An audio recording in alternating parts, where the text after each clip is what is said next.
नमस्कार। मैं doctor Amitabh Banerjee. Universal health organisation का आज न्यूज़लेटर का दिन होता है, शुक्रवार 14 अगस्त। तो आज के तीन मुद्दे हैं। एक तो अभी जो एक parliamentary committee government of India के कुछ रिकमेंडेशंस किए हैं, उसमें कुछ विवाद आ गया है। एक रिकमेंडेशन तो कई है। एक कुछ amendment to drugs medical device and cosmetics act, दवाइयों का क्वालिटी स्टैंडर्ड के ऊपर है, कॉस्मेटिक्स का, और उसमें मेडिकल डिवाइसेस भी है। तो अभी जो मेडिकल डिवाइस इंडस्ट्री है, वो उन्होंने कुछ उसमें प्रश्न उठाया है कि मेडिकल डिवाइसेस को इसमें नहीं लाना चाहिए, क्योंकि मेडिकल डिवाइसेस जो है वो दवाई नहीं है, वो कॉस्मेटिक नहीं है, तो उसका क्वालिटी स्टैंडर्ड इसके साथ नहीं जोड़ना चाहिए। पर ये एक कॉमन सेंस है। अब हम यूएचओ की तरफ से भी हमने विचार किया है कि मेडिकल डिवाइस किसको कहते हैं। जो भी चीज, एक तो दवाई है, कोई मरीज को क्या क्या लगता है, ये दवाई लगता है। दवाई के अलावा भी कुछ सपोर्टिंग डिवाइसेस जो है, जो उसके इलाज में काम आता है, वो बैंडेज भी हो सकता है, वो कंटैक्ट लेंस भी हो सकता है, वो पेसमेकर भी हो सकता है, वो ईसीजी मशीन भी हो सकता है, थर्मोमीटर भी हो सकता है।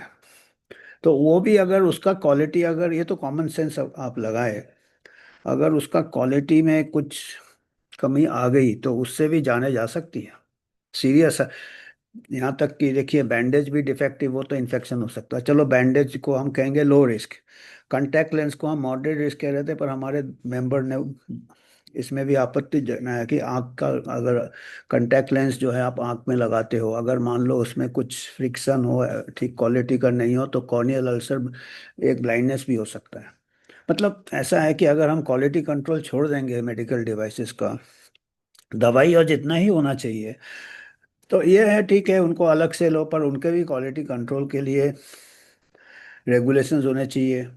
अगर डिफेक्टिव क्वालिटी से किसी की जान चली जाती है, कंपेंसेशन, यहाँ तक कि जो भी नकली दवाई से होते, नकली डिवाइस से भी उतना ही जोखिम पहुंच सकता है मरीज को। ये आप खुद ही आप अनुमान लगा ले। अगर हम हवाई जहाज में बैठते हैं, उसका कोई डिफेक्ट हो पार्ट, तो जान जा सकता है। तो हम मेडिकल डिवाइस जो हॉस्पिटल्स में यूज होते हैं आजकल, बड़े बड़े कॉम्प्लिकेटेड होते हैं, उसमें कई ये रहते हैं, सर्किट रहते हैं, ये रहते हैं, कहीं शॉर्ट सर्किट हो गया, कहीं आग लग गया, अस्पताल में फायर भी लग सकता है अगर डिफेक्टिव मेडिकल डिवाइस है। तो अब ये, तो इसमें कैसे हम इसको quality, drugs medical device and cosmetics जो रेगुलेशंस है, एक्ट है, उसका ड्राफ्ट रिवीजन हो रहा था। तो मेडिकल डिवाइस वाले बोले कि इसको अभी इंक्लूड नहीं करो इसमें, तो फिर उसका फिर अलग से टाइम ये लगेगा, फिर उनका कोई क्वालिटी में चेक नहीं होगा, और वो कहते हैं it will interfere with innovation research, scaling up और ये वगैरह वगैरह। पर इनोवेशन आप बेशक करो, ट्रेड करो, एक्सपोर्ट करो, पर उसका क्वालिटी करो ना। अगर डिफेक्टिव चीज होगा तो उसमें हम ये है कि ये इसके ऊपर, मतलब क्वालिटी कंट्रोल होना चाहिए, चाहे वो ये कागजी कार्रवाई है या कानूनी कार्रवाई है या एक्ट है या रेगुलेटरी। आपको मालूम है, एक्ट तो बहुत है, पर जैसे भी हो, चाहे कान को ऐसे पकड़ो या ऐसे पकड़ो, कान को पकड़ना जरूरी है, उसका भी क्वालिटी कंट्रोल होना चाहिए। बेशक अलग एक्ट हो, या ड्रग के साथ रखे या ड्रग के साथ न रखे, पर ऑन मैटर ऑफ प्रिंसिपल उसमें होना चाहिए। तो ये पहला मुद्दा था। दूसरा, एक और मुद्दा वैसा ही है, चित भी मेरा पट भी मेरा। अभी वही जो पार्लियामेंट्री कमेटी बैठा है गवर्नमेंट का, उन्होंने, कमेटी ने बताया कि जो 5 स्टार, मतलब 5 स्टार के हॉस्पिटल्स जो बड़े बड़े मेट्रो में, बड़े बड़े शहर में, बड़े बड़े अस्पताल जैसे अपोलो वगैरह जो कॉरपोरेट अस्पताल है, उनके जो बेडरूम चार्जेस है, वो बेड चार्जेस का कैप लगा दिया। मैक्सिमम है कि कोई 3 स्टार होटल का नज़दीकी में, उसी जगह, पेरीफेरी में, उसके नज़दीक जो कोई 3 स्टार होटल का जो रेंट है, रूम रेंट है 3 स्टार होटल का, वो उसके वो ज़्यादा हॉस्पिटल रूम रेंट चार्ज नहीं करेगा। तो इसमें आपत्ति जताया है जो रेड्डी है, सुनीता रेड्डी, जो मैनेजिंग डायरेक्टर है अपोलो ग्रुप ऑफ हॉस्पिटल्स का। उन्होंने आपत्ति जताया है कि इसमें हमारा ग्रोथ इफेक्ट होगा, हमारा मेडिकल टूरिज्म इफेक्ट होगा, और हमारा जो इंफ्रास्ट्रक्चर है, इकोनॉमी है, ये मेजर हेल्थ इंफ्रास्ट्रक्चर एक्सपैंड होने में वगैरह वगैरह काफ़ी कुछ रोना धोना चालू कर दिया है। जैसे कि एक अंग्रेजी में कहावत है, eat the cake and have it too. मैंने केक खा भी लो और केक रखे भी रहो, क्योंकि इसके पीछे क्या है, जैसे चित भी मेरा पट भी मेरा, मैं कह रहा था इसके पीछे ये है कि इनको लैंड बहुत सब्सिडाइज रेट में मिला, 1 रुपए के लीज में मिला था 15 साल पहले, आज से और भी कई साल पहले, अपोलो ग्रुप हॉस्पिटल्स को, कि आप 40% जो आपका बेड है या इंफ्रास्ट्रक्चर है वो free of cost poor patients के लिए रहेंगे, तब आपको लैंड, आपको हमको। तो उन्होंने लैंड तो ले लिया, पूरे बेनिफिट ले लिए, वो eat the cake have it too, cake ले लिया, और केक को, केक के अभी वो उसके टुकड़े भी नहीं होने देना चाहते, वो पूरा प्रॉफिट करना चाहते। और इन्वेस्टिगेशन में पाया गया कि उन्होंने पेशेंट को ट्रीटमेंट नहीं दिया। 40% जो कोटा रखा था पुअर पेशेंट्स के लिए, सुप्रीम कोर्ट तक बात गया हुआ है, सुप्रीम कोर्ट ने भी बताया है इसका जांच हो। और सुप्रीम कोर्ट को ये भी पता चला कि इसमें 25% शेयर इंद्रप्रस्थ अपोलो हॉस्पिटल्स का है मेडिकल, और 26% शेयर दिल्ली गवर्नमेंट का है। तो कोर्ट ने काफ़ी इसके ऊपर चिंता प्रकट किया है कि ये बहुत ही शर्म की बात है कि गवर्नमेंट भी इसमें प्रॉफिट कर रहा है। आप समझ रहे ना, कैप नहीं लगाना है, प्रॉफिट करना है, तो गवर्नमेंट का भी शेयर जा रहा है। और पुअर पेशेंट का केयर में गवर्नमेंट को ने कोई इसका व्यवस्था नहीं की है। जो जो कंडीशन रखा था, जो शर्तें रखी थी, उसको लागू नहीं किया, ऊपर से दिल्ली गवर्नमेंट भी प्रॉफिट बना रहा है। तो ये हम यूएचओ की तरफ से भी ये है कि अगर जब तक आप ये पब्लिक प्राइवेट, तो प्राइवेट प्राइवेट प्राइवेट ही होता रहेगा, और ग्रोथ के नाम से, इंफ्रास्ट्रक्चर के नाम से, मेडिकल टूरिज्म के, और गवर्नमेंट को भी इसका प्रॉफिट मिल रहा है। ये एक छोटा सा उदाहरण है, तो इसीलिए इसमें कोई शॉर्टकट नहीं है आपको। अगर पेशेंट्स को अच्छा ट्रीटमेंट देना है जो अफोर्ड नहीं कर पाते हैं, पब्लिक हेल्थ इंफ्रास्ट्रक्चर आपको बढ़ाना पड़ेगा, पर उसमें गवर्नमेंट अभी थोड़ा हाथ उसका तंग है उसमें।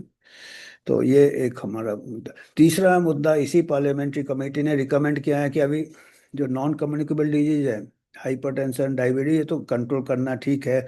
हम तो कहेंगे इसको अल्ट्रा प्रोसेस फूड और ये, और एक्सरसाइज रिक्रिएशन के लिए लाइफस्टाइल चेंज करें। पर हालांकि चलो, अभी दूसरे भी मेजर्स लेने पड़ते हैं, किसी का किडनी खराब हो जाता है, हाई ब्लड प्रेशर से किडनी खराब होता है, या डायबिटीज से किडनी खराब होता, ये एक बात है। और किडनी डिजीज का ये बढ़ रहे हैं, वो भी नॉन कम्युनिकेबल डिजीज में आते हैं। तो एक गवर्नमेंट ने अभी क्या दिया है, रिकमेंडेशन दिया है कि हर 20 साल के बाद, हर साल या हर 6 महीने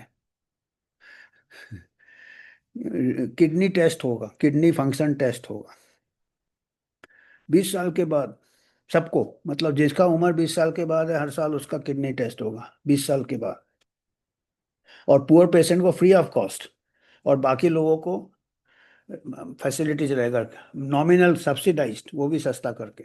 तो इसमें हमको थोड़ा साइंटिफिक ऑब्जेक्शंस है यूनिवर्सल हेल्थ ऑर्गेनाइजेशन को। हमने इसके ऊपर काफ़ी शोध किया है, काफ़ी लिटरेचर देखा है, वर्ल्ड लिटरेचर देखा है, पीयर रिव्यूड में उसमें पाए गए हैं कि अगर आप हेल्दी लोगों को स्क्रीन करोगे, और जो कि 20 साल के बाद, तो आपका बहुत सारा खर्चा आएगा और कुछ फायदा नहीं होगा, और फॉल्स पॉजिटिव ज़्यादा निकलेगा। मतलब हेल्दी आदमी को भी एक कोई टेस्ट गलत आ सकता है, अगर हजारों लाखों लाखों लाखों को करो, उसमें टेस्ट और बनेंगे, दूसरे टेस्ट, हेल्दी आदमी परेशान घूमेगा, और एक्सप्लॉयटेशन हो सकता है। बाकी लोग उसको, कई वैद हकीम, हमारे पास आप इधर एसेसिबल ओपीडी सर्विसेज नहीं है, ओवरक्राउडेड हॉस्पिटल्स है, एबनॉर्मल टेस्ट लेके वो कहीं और जाएगा, वकीम है कहीं क्वैक के पास जाएगा, तो उसका एक्सप्लॉयटेशन हो सकता है, और किडनी खराब और हो जाए। तो इसमें जो है, जो भी वर्ल्ड लिटरेचर कहता है, हमारा जो इसके साथ इंग्लिश का भी ये रहता है, हमारा जो यूएचओ साइट में न्यूज़लेटर में एक तो वीडियो रहेगा ये वाला, और उसके साथ एक इंग्लिश डॉक्यूमेंट रहता है, उसमें हम लिंक्स देते हैं जो जो हमारे सोर्सेज है। तो उसमें आप देखेंगे कि जो रिसर्च बताता है कि इस टाइप का स्क्रीनिंग जहाँ पे कि चांसेस ऑफ किडनी डिजीज बहुत ही कम रहते हैं, 20 साल से थोड़ी चालू हो जाता है।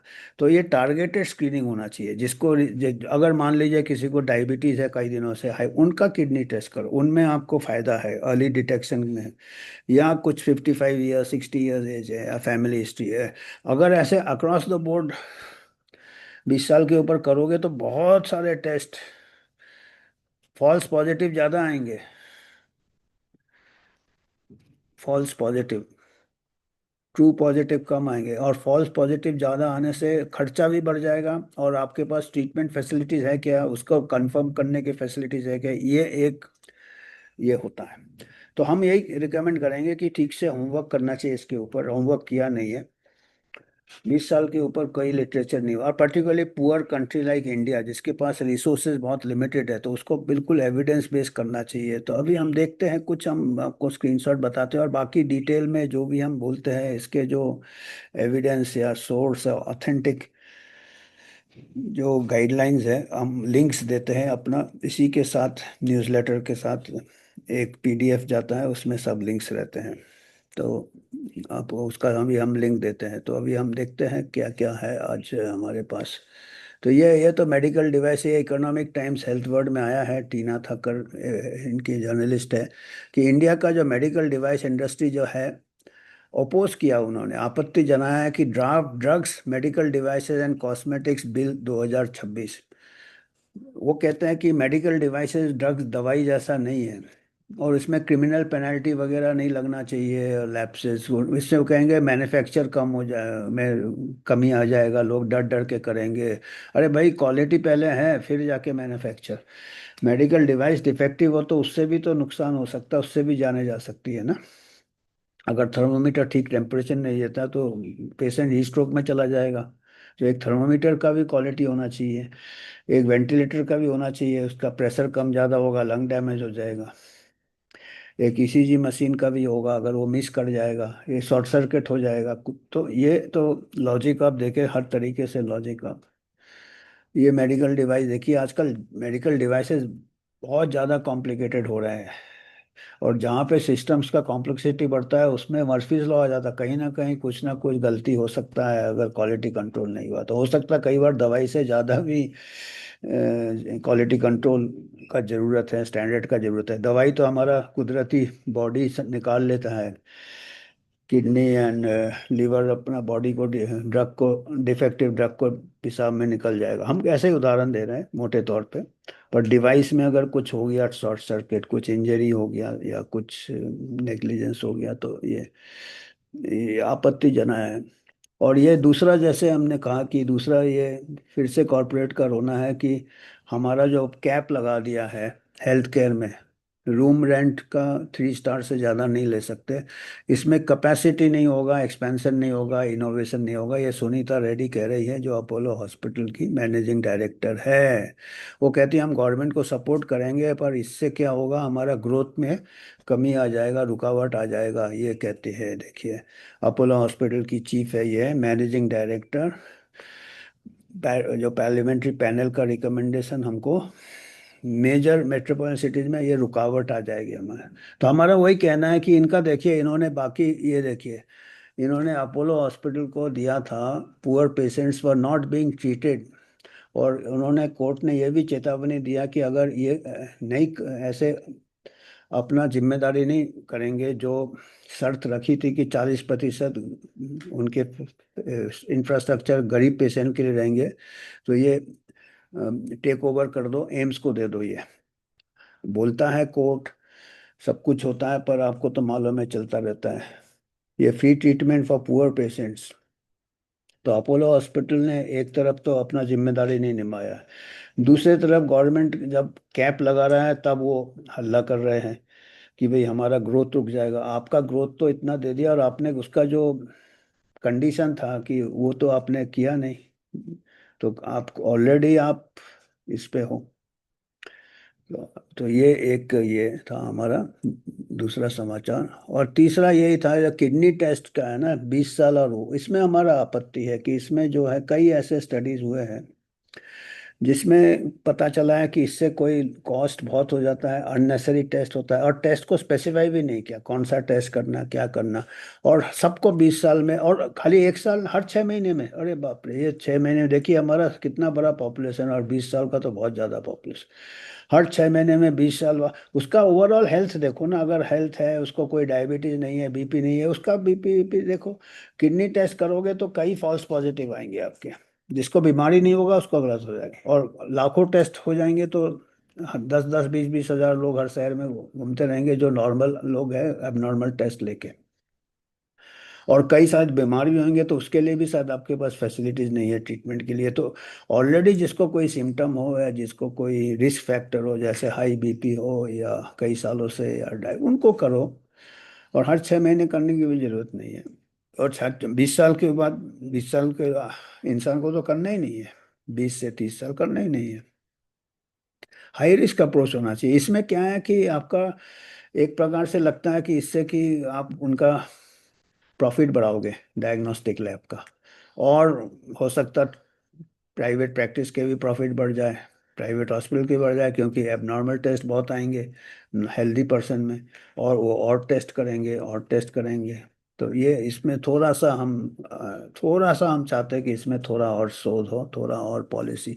ये कोई इकोनॉमिक हेल्थ इकोनॉमिक्स में भी ये बनता नहीं है। This is not good health. और इवन एडवांस कंट्री में नहीं करते हैं 20 साल के बाद। तो हम तो, बेसिक हेल्थ सर्विसेज नहीं है हमारे पास, बेसिक हेल्थ सर्विसेज नहीं है, प्रोसेस फूड है, कलरिंग मैटर है, ये सबसे किडनी खराब होते हैं। प्रिवेंशन पहले करो, डिटेक्ट क्यों करना है, वो तो बाद में आता है, पहले प्रिवेंट करो। दवाइयों का मात्रा कम करो, ओवर मेडिकेशन से भी किडनी खराब होता है। तो ये हमारा आज इतना ही है। और ये यही है कि किडनी वाला है ये हालांकि 20 साल के हुआ, हर 6 महीने में करो, तो ये इसके ऊपर हमने थोड़ा, हम चाहते हैं कि इसको फिर से रिकंसिडर किया जाए। और आपको अगर कुछ योगदान करना है आप कर सकते हैं, हम एक इंडिपेंडेंट वॉचडॉग है।